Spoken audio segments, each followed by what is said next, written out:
So what is the difference between commercial and residential real estate?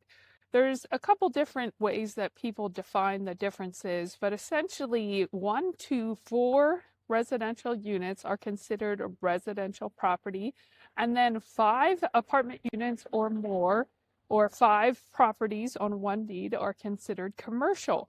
And there's 4 different ways that you could separate the differences between commercial and residential. The first is through loans. So loans are very clearly separated, that residential are very categorized and made by very different lenders than commercial loans, and there's very specific and different rules. So with residential loans, oftentimes these are serviced and put out just like single family homes, traditional 30-year fixed rate mortgages.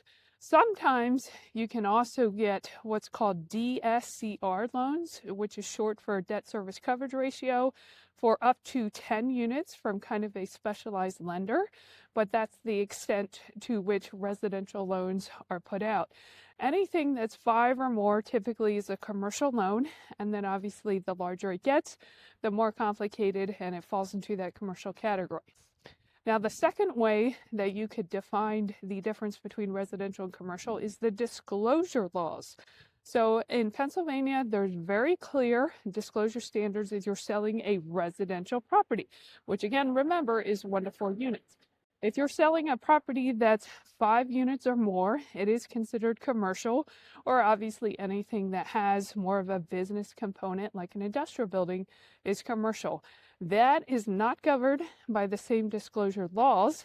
And while there are stipulations around requirements for owners to disclose environmental issues, it is not a mandated disclosure the way it is in residential. The third way that residential and commercial are different are in advertising.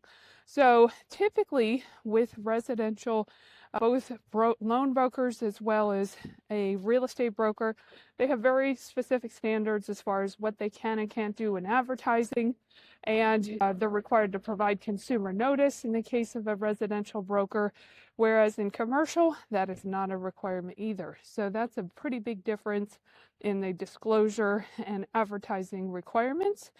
And then the fourth way they're different is how they're valued. So most of you are probably familiar with how comparables are done with houses, and that's called a sales comparison approach. When you say that house sold for this, thus this house basically being the same house is worth the same. But with commercial properties, they are valued based on the income, and that difference again is separated when it's 5 units or more.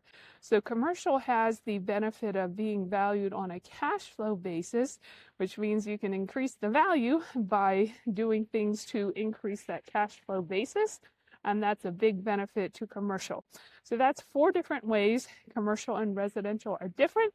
I hope that brought you some value. If so, please like, comment, and share. And if you're looking for investments in Pennsylvania or Maryland, reach out to us.